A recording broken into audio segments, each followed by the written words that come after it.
O senhor era fã do Januário de Oliveira? Dr. Carlos Biderman, bom dia. Bom dia, Rex. Bom dia, Rex.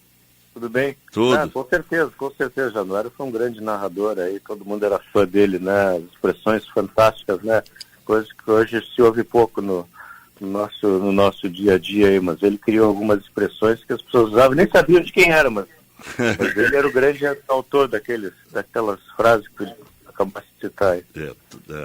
O corpo estirado no chão, a gente ficava esperando, né? Quando aparecia alguém caído, lá está o corpo estendido no chão, e ele tinha um vozeirão, né? Januário de Oliveira.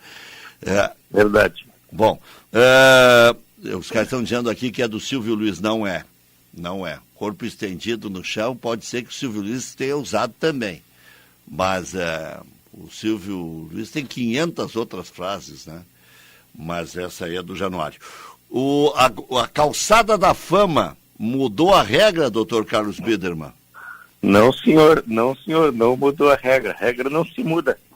A regra se muda para o futuro, tá? Mas não casuisticamente. O que acontece, Rex? Houve, vamos dizer assim, essa indicação do Filipão e do Cacalo para a calçada da fama, muito meritórias e indiscutíveis, o merecimento que os dois... E o Galato também, né? Só um pouquinho, deixa eu ser por parte. Não, tá. Eu nasci de 7 meses, doutor, esse é o problema. Então, o que acontece? A comissão fez um trabalho belíssimo lá, de acordo com o regulamento, criado lá em 91, se não me engano, e revisado em 2001. Então, o regulamento, efetivamente, não permitia que o Filipão fosse indicado pela calçada da fama pelos ritos normais, né? A comissão fez o trabalho, indicou alguns jogadores lá para que fossem, vamos dizer assim, aprovou, na verdade, que a indicação foi feita pelos conselheiros, através dos grupos políticos, né? Então, houveram 7, acho que 8 indicados. E a gente ficou um pouco, vamos dizer assim, preocupado de não poder, naquela circunstância, homenagear Cacalo e Filipão. Consultei a Comissão de Assuntos Legais e Estatutários para saber se a mesa do Conselho poderia indicar ao Conselho Deliberativo alguns nomes para que fossem referendados pelo Conselho Deliberativo, se teria algum conflito com as indicações da comissão, que seguiu estritamente o regulamento.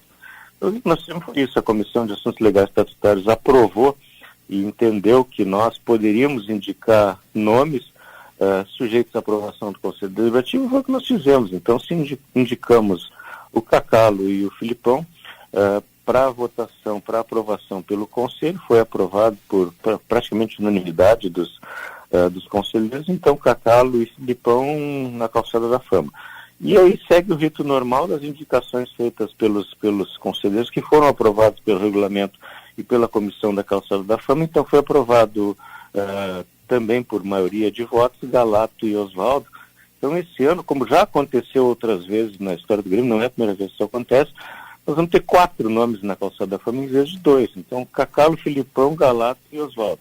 Foi muito simples o que nós fizemos, em que a gente contentou a vontade dos torcedores, dos conselheiros, enfim, da sociedade como um todo, de fazer uma justa homenagem a Cacalo e Filipão, de uma forma absolutamente lisa, transparente, sem ferir regulamento, sem atacar a comissão, pelo contrário, valorizando o trabalho da comissão, mas seguindo o rito que precisava ser seguido para que essa homenagem acontecesse na forma mais absolutamente transparente e de acordo com o estatuto, sem ferir absolutamente regra nenhuma, sem quebrar regulamento e sem ferir absolutamente nada. Foi isso que foi feito. Então, esse ano 4 nomes na calçada da fama, como eu disse, repetindo o que já aconteceu no passado. Mas, doutor, não era só depois de aposentado que o técnico poderia ir para a calçada da fama? Inclusive, quando eu citei aqui Pingo e Arce, todo mundo me corrigiu. Não, mas esses aí entraram como jogadores. Técnico é só depois de aposentado. A menos que tenham aposentado o Filipão aí por tempo de serviço, eu não saiba. Não, isso de novo é o regulamento da calçada, que foi, como eu disse, feito algum tempo atrás. Isso vai ser revisado para o futuro, mas efetivamente o regulamento é claro que a pessoa ela é indicada na função em que ela teve, vamos dizer, sucesso no clube. Então, Arce como jogador, hoje ele é técnico de futebol, mas o regulamento permite. Se está certo ou está errado, não sei. A gente vai analisar isso com calma no futuro, mas esse é o regulamento. Então, e a indicação direta, como aconteceu do Filipão e do Cacalo, não envolve esse aspecto do regulamento, porque ela foi supra-regulamento, vamos dizer, a indicação da mesa com aprovação pelo Conselho. Então não houve quebra de regulamento, pelo contrário, a absoluta preservação do regulamento, que agora, evidentemente, que vai ser revisado. Essa preocupação justa, vamos dizer assim, de que a pessoa pudesse, enfim, atuar de alguma forma contra o Grêmio, já tendo sido homenageada, ela hoje eu acho que deixa de ter importância, deixa de ter sentido. Importa o que a pessoa fez pelo clube.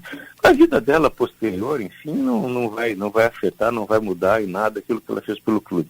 Algumas pessoas, perguntam, e agora, eu ouvi muito falar isso, foi agora o Renato saiu do Grêmio, vão derrubar a estátua, coisa nenhuma.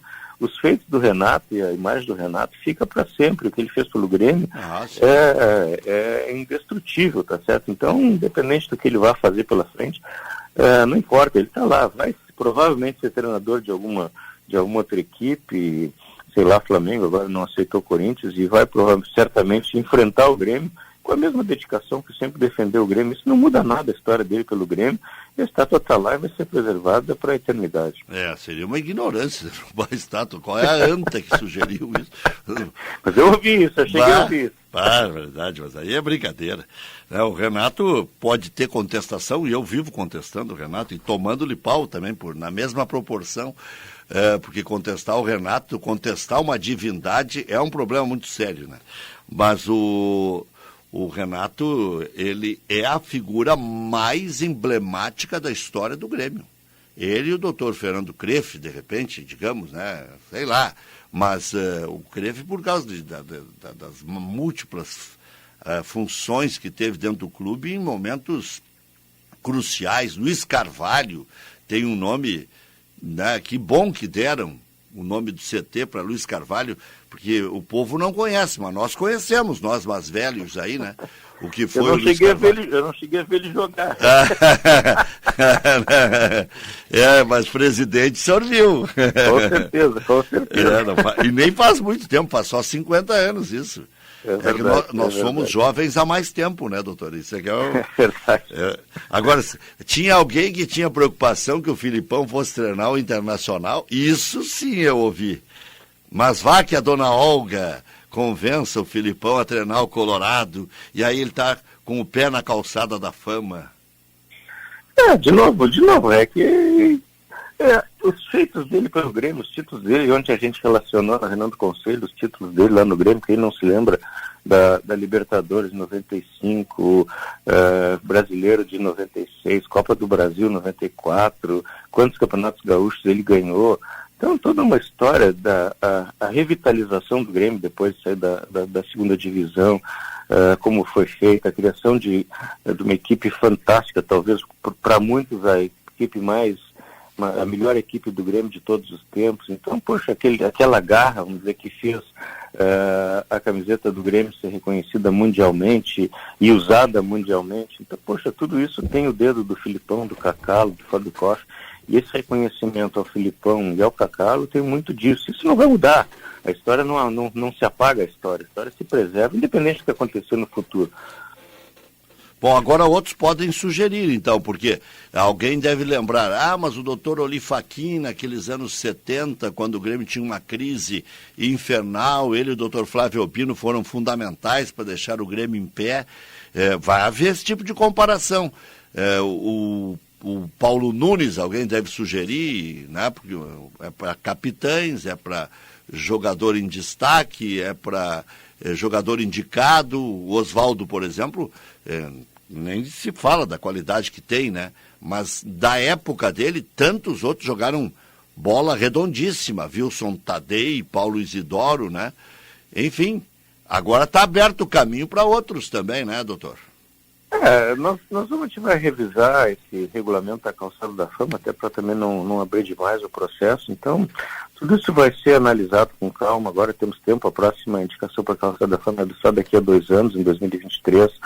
Eu já vou ter encerrado meu mandato no Conselho Deliberativo, mas acho que temos tempo aí até o ano que vem para revisar esse regulamento com calma. A própria Comissão de Assuntos Legais até sugeriu isso.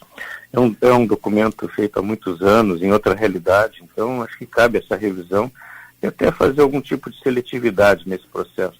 Já houve indicação também de busto, a gente aprovou o busto do Lupicínio Rodrigues, e, vamos dizer assim, já houve indicação de outras pessoas que fossem homenageadas com busto. Tem uma proposta do Sérgio Lima Moreira de fazer uma comenda para, em determinadas circunstâncias, homenagear determinadas pessoas.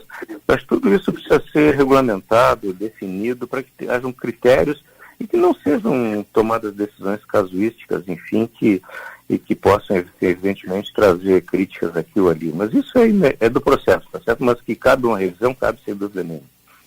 Dr. Carlos Biderman, bom dia, o Nicolas Wagner aqui, prazer bom falar dia, com o senhor. E esse ato em que Galato, Osvaldo, Filipão e o Cacalo deixarão suas marcas na Calçada da Fama, será em setembro, no aniversário do clube? Essa homenagem sempre acontece em setembro, na semana do aniversário do clube, em algum momento, provavelmente pouco antes do dia 15, né, que é o dia do aniversário. Então a gente faz essa homenagem cada 2 anos. Temos espaço na Calçada da Fama, haviam 2 espaços, mas a gente já providenciou mais 2 para que caibam os 4 lá na calçada. Então isso acontece lá em setembro. Certamente vai ser uma homenagem muito bonita. Espero que até lá a gente tenha condições de receber muitas pessoas, enfim, que a pandemia já tenha passado, que a gente possa, enfim, aplaudir, abraçar essas 4 figuras tão importantes na história do Grêmio.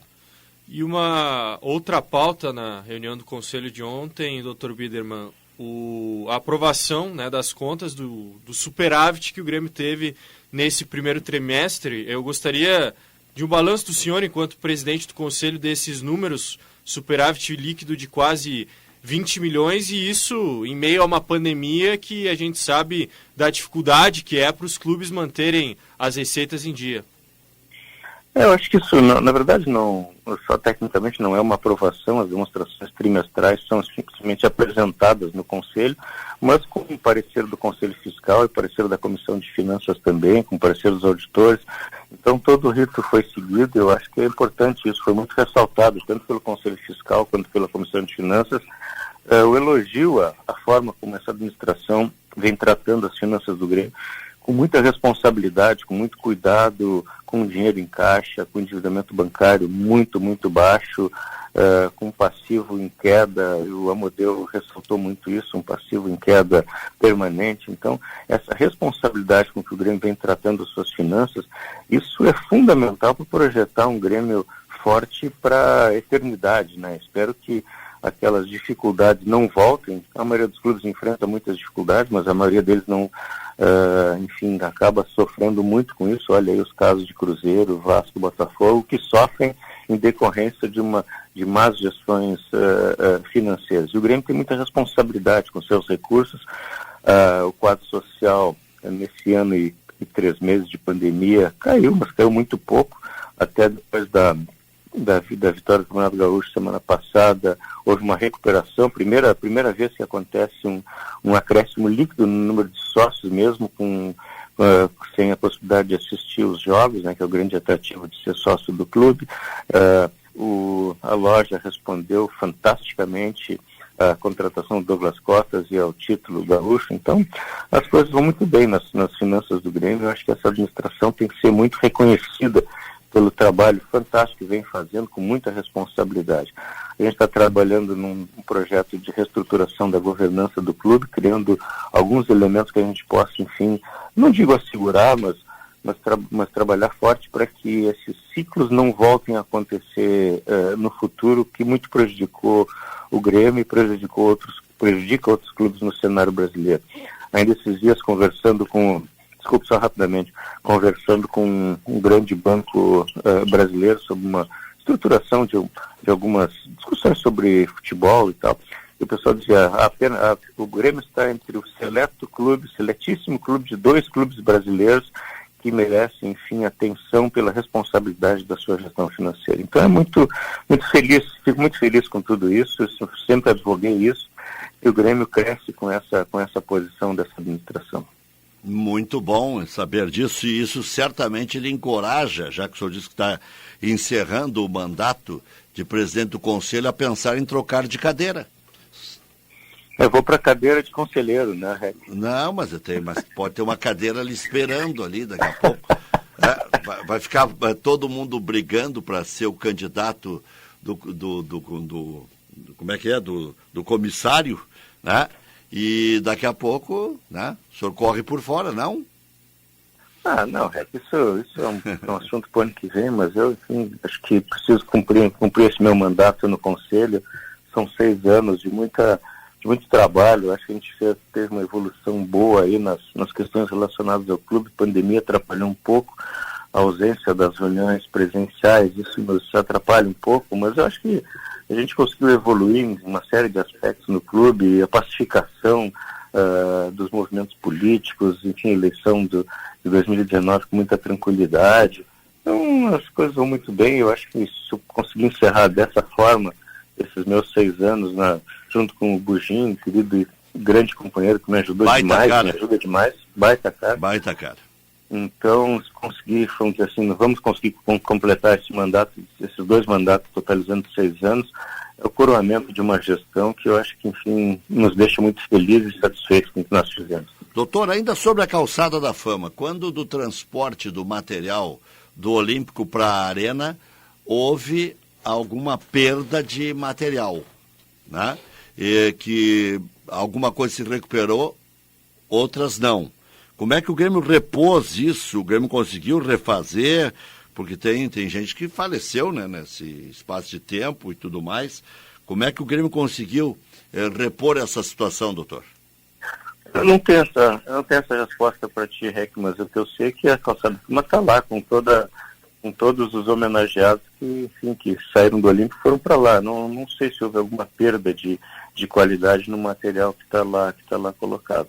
Nós precisamos fazer assim, é trabalhar um pouco na manutenção ali da calçada, que ela fica exposta ali ao vento, chuva, sol, então isso há um desgaste natural que precisa ser preservado e o clube está analisando como preservar melhor essas peças, porque, como tu disseste, não há muitas vezes como repor as peças que foram construídas com os pés desses homenageados.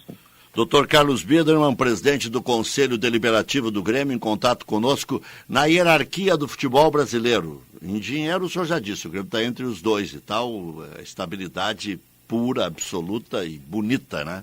E louvável, e de se aplaudir bastante a exaustão, né? Porque hoje em dia aquela história, vai empurrando para frente que um dia a gente paga e isso acabou. O Grêmio é um belo exemplo disso. Agora, em termos de hierarquia futebolística, em que lugar o senhor coloca o Grêmio como candidato a título brasileiro, já que daí há equiparação entre os times da primeira divisão? O senhor coloca em primeiro, segundo, terceiro? Olha, Rec, muito difícil fazer essa classificação, porque o objetivo do Grêmio é sempre ter condição de disputar os títulos das competições que participa. E o Grêmio está absolutamente em condições de disputar o título brasileiro. A frustração foi grande desse primeiro jogo, isso é inegável, precisa ser dito, a expectativa era completamente diferente, mas não muda nada, como disse o Marcos, né, não muda nada em termos de objetivo. Eu acho que ele tem toda a condição de disputar esse título brasileiro, especialmente aproveitando, como fizeram outros clubes nesse passado recente, de aproveitar esse momento em que boa parte dos clubes candidatos está disputando a Libertadores e o Grêmio está na Sul-Americana, que não é menos importante, mas também tem condição de ganhar. Mas então acho que o foco no brasileiro esse ano está muito claro e o Grêmio está entre as equipes aí que tem condição de disputar pelo título. Se é primeiro, segundo, terceiro, não sei, tá? Mas que tem condição de disputar título, tem sem dúvida nenhuma. Muito bom. Dr. Carlos Biedermann, presidente do Conselho Deliberativo do Grêmio, quando é que encerra o seu mandato? O mandato termina em outubro de 2022. Não, mas ainda tem muito tempo, né? Tem tempo, sim. E as notícias mais atualizadas sobre se o presidente vai até o fim ou não, o senhor tem? Não. Acho que tudo indica que ele vai até o fim do mandato. Claro que ele tem aspirações políticas de ser público e ele tem falado sobre isso, mas eu acredito que ele vai cumprir o seu mandato até o final. Não? Mas tudo vai depender das conjunções políticas e até da evolução, enfim, da condição de estabilidade do clube como tiver no momento que ele tiver que tomar essa decisão. Mas seja qual for a decisão do presidente, eu particularmente vou estar lá apoiando criei uma relação muito próxima com o presidente nesses últimos anos, enfim, tenho o maior respeito e consideração pessoal, profissional e esportiva com ele, então a decisão que ele tomar eu vou estar apoiando e vamos estar juntos. Valeu, presidente, um grande abraço. Abraço, Kaique, abraço aos teus ouvintes aí, grande abraço. Tchau, tchau, bom dia.